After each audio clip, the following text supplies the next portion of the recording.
Welcome to session 5 of forced vibrations. In the previous session, we have discussed about the transverse vibration of shaft for a concentrated load and uniformly distributed load. The third derivation is on transverse vibration of shaft with several loads. Let us consider a beam AB or a shaft AB which is supported at 2 points A and B. Let the loads W1, W2, W3 and W4 be acting on the shaft. Then let Y1, Y2, Y3 and Y4 will be the deflection under these loads. So for such a condition, let us write the potential energy and the kinetic energy.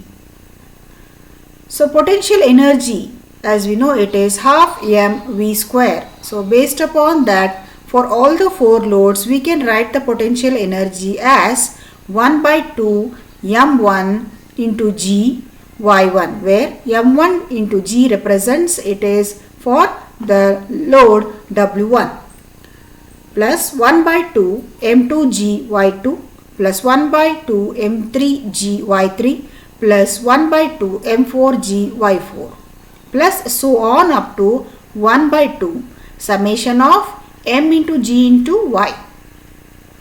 Now the kinetic energy is equals to half into m, that is here the value of w1 is taken as m1 into omega y1 whole square plus 1 by 2 m2 omega y2 whole square plus 1 by 2 m3 omega y3 whole square plus 1 by 2 m4 omega y4 whole square plus so on. So therefore, the above equation, taking out the common terms, we can write as 1 by 2 omega square and into square bracket m1 y1 square plus m2 y2 square plus m3 y3 square plus m4 y4 square, so on.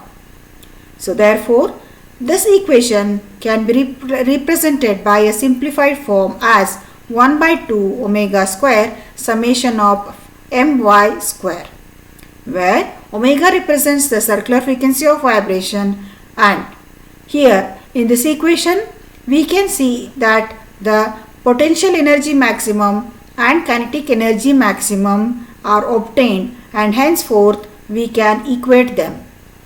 Equating these two equations, we can write as 1 by 2 omega square summation my square is equals to 1 by 2 summation m into g into y.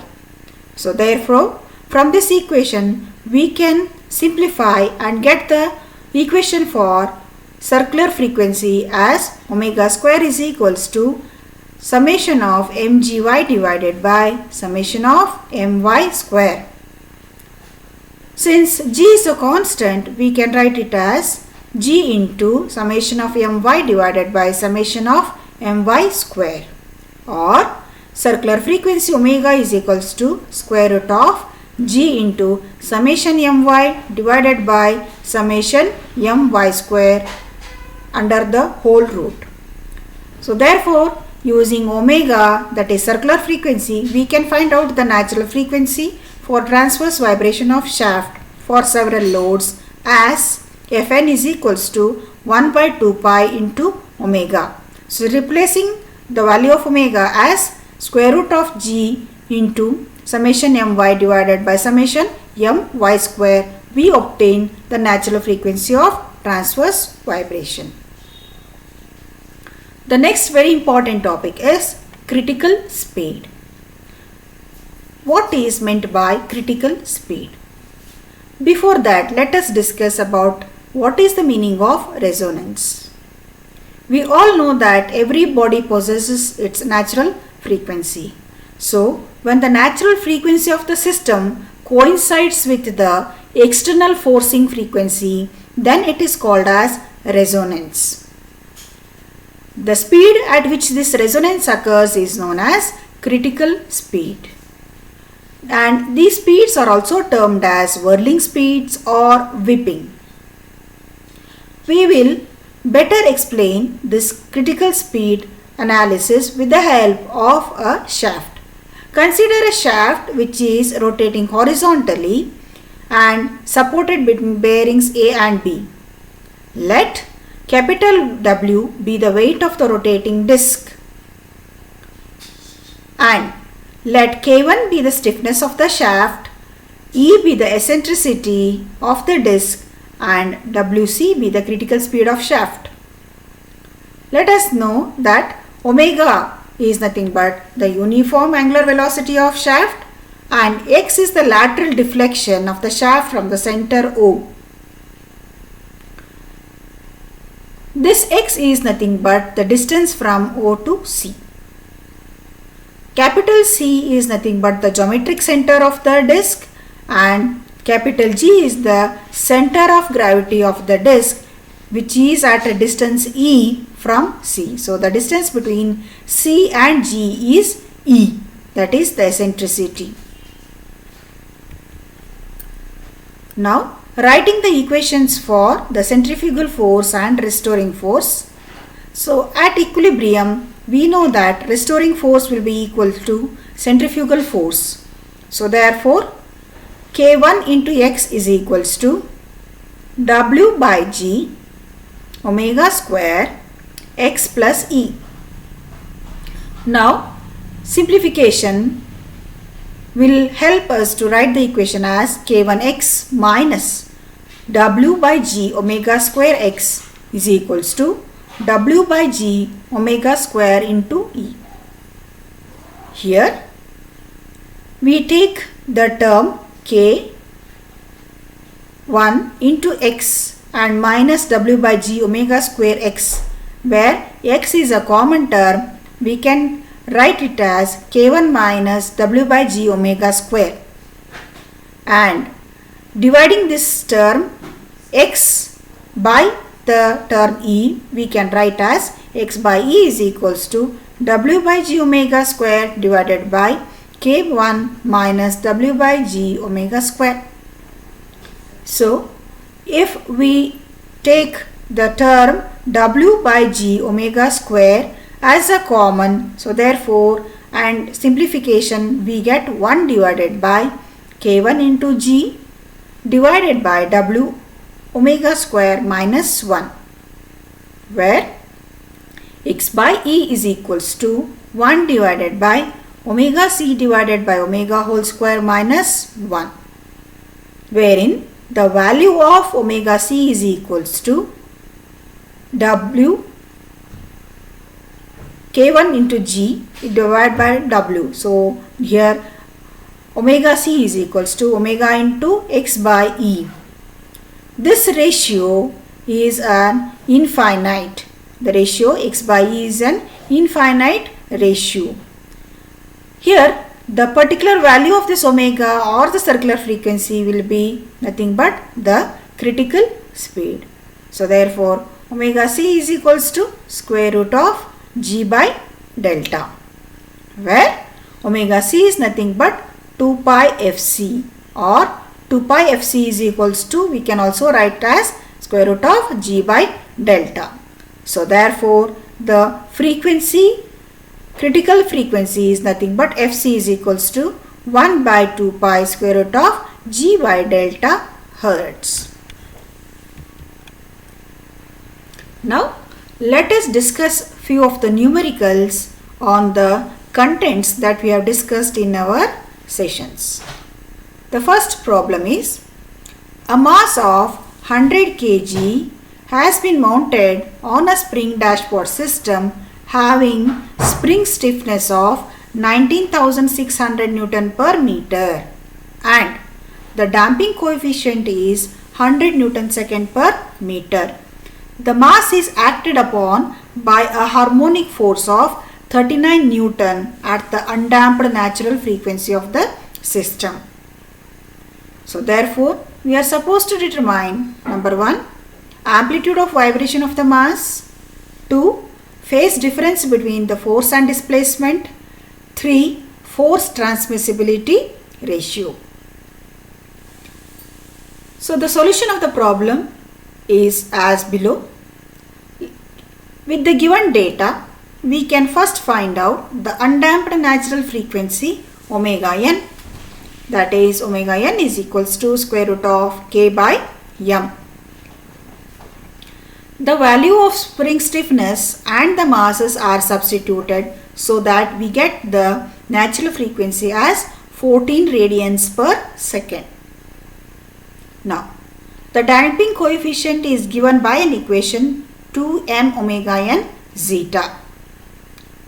In the above equation, we can substitute the value of damping coefficient, the mass and the value of omega n so that the damping factor zeta can be obtained. So now, after substitution, we get the damping factor zeta as equals to 0.0357. At undamped natural frequency, we know that omega n will be equals to omega. So, the amplitude of vibration of the mass is x max is equals to x naught divided by square root of 1 minus omega by omega n square whole square plus 2 zeta omega by omega n whole square. Here x naught is nothing but f naught by k. So therefore f naught is nothing but 39 divided by the spring stiffness 19,000 k100. So after simplification, we get the value of x naught as 1.9898 into 10 to the power of minus 3 meters. And the value of x max is equals to 1.9898 into 10 to the power of minus 3 divided by 2 zeta. So substituting the value of zeta, we get the maximum displacement as 0.028 meters. Coming to the second term to be calculated, that is phase difference between force and displacement. The phase difference is nothing but phi is equals to tan inverse of 2 zeta omega by omega n divided by 1 minus omega by omega n whole square, which is nothing but tan inverse of alpha, and it is equals to 90 degrees. It's because omega is equals to omega n. Now, the third one is force transmissibility ratio. Since omega is equals to omega n, the force transmissibility ratio TR is equals to 1 plus 2 zeta omega by omega n whole square divided by 1 minus omega by omega n square whole square plus 2 zeta omega by omega n whole square. So substituting omega by omega n, we get the simplified equation as 1 plus 2 zeta whole square divided by 2 zeta. And the substitution of the value of zeta, we get the transmissibility ratio as 14.04. Let us discuss now a few of the multiple choice questions on the topics discussed. The first multiple choice question is, what is the effect of damping on phase angle at resonance frequency? What is the effect of damping on phase angle? Option A, phase angle increases as damping increases. Damping has no effect on phase angle.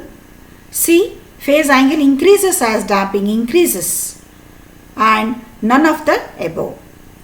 In the options given, we have the two options almost similar to each other, that is phase angle increases as damping increases, or phase angle increases as damping decreases. So since the damping has no effect on the value of this resonance, so therefore it doesn't mind with the phase angle. So therefore the right option will be damping has no effect on the phase angle. So the option B is the correct answer. The second question is, a shaft supported in ball bearings is assumed to be simply supported. we have to say whether shaft supported between two bearings is an example of simply supported or not. Of course, when a shaft is supported between two bearings, it is an example of simply supported and hence it is true. So the right answer will be option A.